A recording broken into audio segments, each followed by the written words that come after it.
power, secrets, and ambition all collide in just one scene. The final moments of the Gilded Age Season 3 episode Satu didn't just close a chapter, they opened a war. But unless you watched closely, you might have missed the deeper meaning behind those final lines and lingering glances. Let's take a closer look at how this episode quietly changed everything.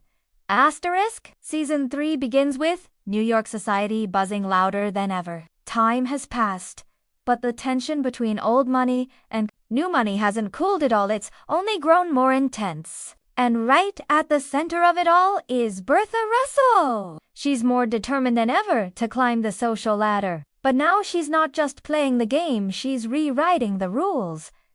Asterisk, we start with a grand opening scene. A lavish dinner at the Russell Mansion. The guest list is exclusive, and every move is calculated. Bertha is no longer just trying to prove herself. She wants to own the room. But despite the fancy gowns, golden chandeliers, and smiling faces, there's an unspoken battle underneath it all. Every word said at the table feels like a challenge. Every glance holds judgment.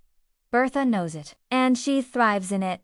Asterisk, meanwhile, Marian Brooke returns to the story with her calm grace, but also quiet rebellion. She's no longer the naive young woman from Season 1.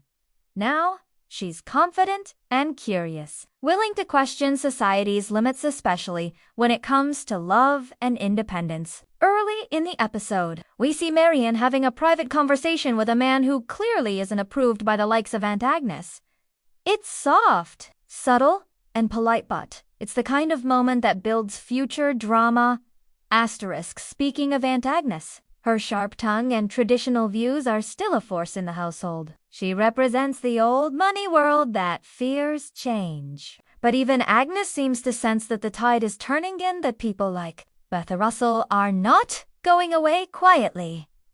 Asterisk, George Russell, Bertha's husband, also makes a strong return. He remains calm and thoughtful, a powerful man who supports his wife but also makes quiet power moves in business. His storyline in episode 1 shows us that the world outside the drawing rooms, the factories, the railroads, the deals is still just as ruthless. While Bertha battles social queens, George is fighting economic wars. Together, they're a team that refuses to be underestimated.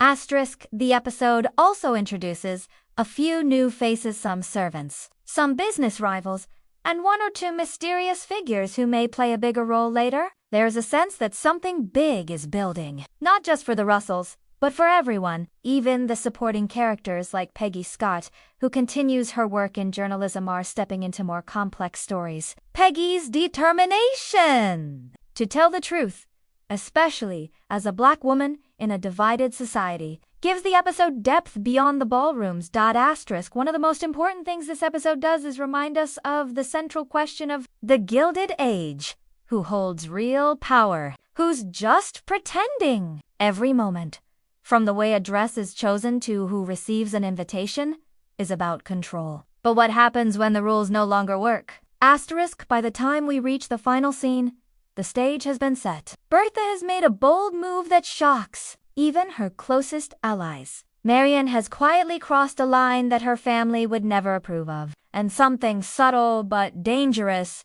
begins to shift among the city's elite. The episode doesn't end with shouting or violence, but with a look, a moment, a decision that seems small but might change everything.